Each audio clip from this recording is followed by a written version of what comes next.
What if I told you that the only thing standing between you and the badass life you've always dreamed of is you?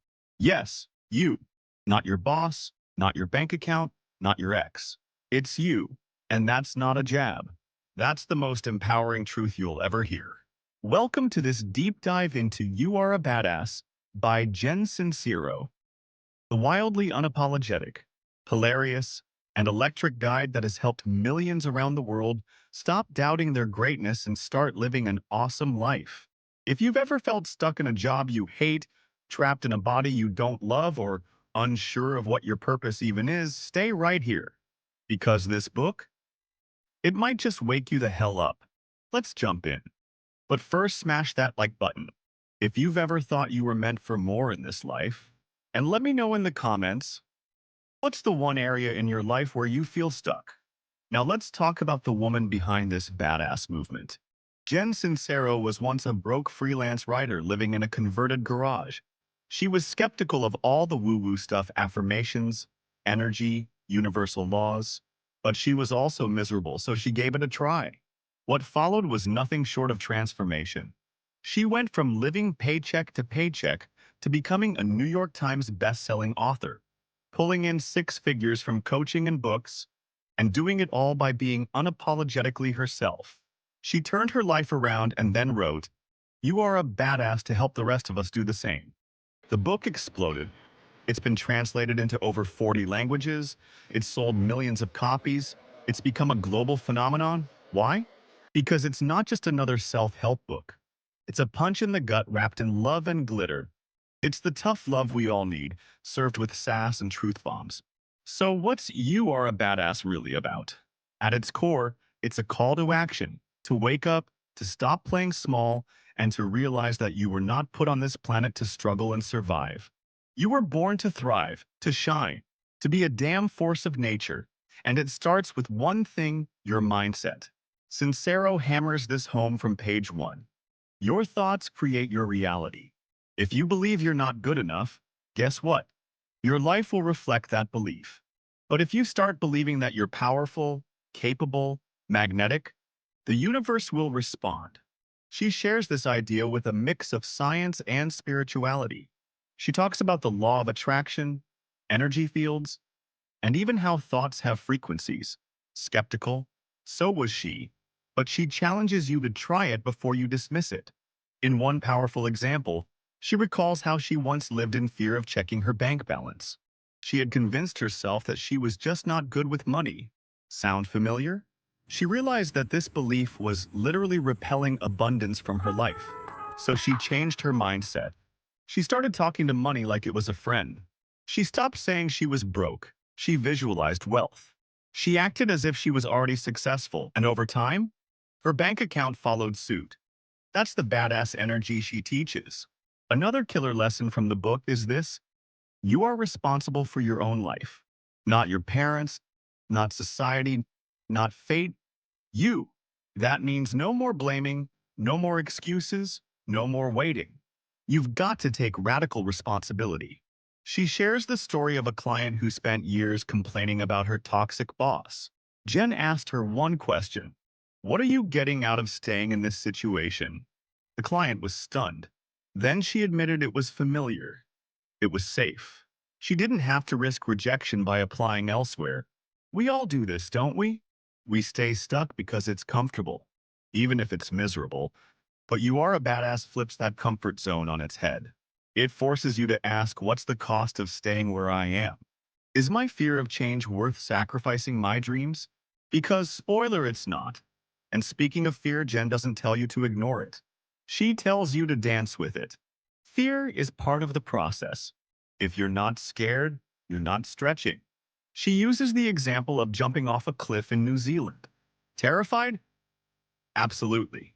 But she knew she had to do it.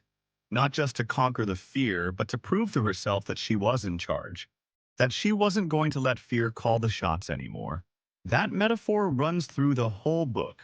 Life begins on the other side of fear. Let's talk about self-love. Not the fluffy kind. The fierce, grounded, soul-deep kind. The kind that says, I deserve the best. Jen reminds us that if you don't love yourself, You'll never believe you deserve success, love, health, or wealth. You'll keep sabotaging and you'll keep settling. She breaks down how so many of us carry shame from childhood stuff our subconscious minds still believe. Maybe your parents said money doesn't grow on trees. Maybe you were told not to be too loud, too proud, too confident. So you shrank and you still shrink. But Jen challenges you to rewrite that script, to rewire those old beliefs. She talks about using affirmations like, I love and approve of myself, and not just saying them, but feeling them over and over again. Because your subconscious needs repetition. It needs proof. And here's a game changer. She says, the universe wants you to win. That's not just some feel-good fluff. She really means it. But you've got to meet it halfway. You've got to act. Dreams without action are just wishes. That's why she dedicates entire chapters to hustling. Taking massive aligned action. Getting clear on what you want. Writing it down, visualizing it, and then going after it. Like your life depends on it. Because it does. She gives exercises at the end of each chapter to help you implement this. And they're not just motivational, they're practical. Like making a list of everything you're tolerating in your life from a squeaky door to a toxic friend. Why? Because tolerating crap tells the universe you're okay with crap. When you clear it out, you make space for better. One of the most powerful parts of the book is when she talks about forgiveness. Not because the other person deserves it, but because you do. Carrying resentment is like drinking poison and expecting the other person to die. Jen shares how holding on to old grudges kept her in victim mode. Only when she let go did she rise. And isn't that what we all want? To rise, to reclaim our power, to stop waiting and start living? Now let's talk about money, because this book doesn't shy away from it. Jen Sincero says it flat out: you being broke doesn't help anyone. Wanting to be rich isn't greedy. It's smart, it's empowering, and it gives you freedom. She had a huge mental shift when she realized that making money could be fun, that it could flow, that it didn't have to come from grinding 80 hours a week. She started aligning with abundance and she got specific. She wanted to make $85,000 in a year. She wrote it on a sticky note and put it everywhere and took aligned action every day. And guess what? She made it, and down to the dollar. That's the kind of power you have when you get clear, when you believe, when you act. She also talks about tribe. Who you surround yourself with matters. Are they lifting you up or keeping you stuck? She urges you to find expanders, people who are already living the life you want. Not to compare, but to show you what's possible. Because if it's possible for them, it's possible for you. One of the most relatable stories she shares is about dating a guy who was a walking red flag. She knew it, but she stayed. Why? Because part of her still believed she didn't deserve better. It was only when she worked on her self-worth that she finally walked away. And then, better things came rushing in. That's the pattern of the book. When you honor yourself, the universe honors you back.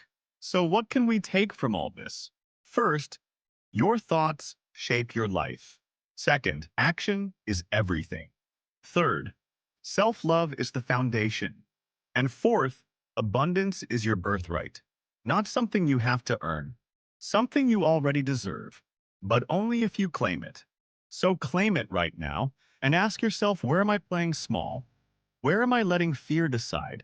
What would my life look like if I fully believed I was a badass? And then go do that thing. Take that leap, make that call, and say yes to that dream. Because you are powerful, you are magnetic, and you are capable of miracles. You are a badass. Now, if this fired you up, hit that like button. Subscribe for more book breakdowns that shake your soul.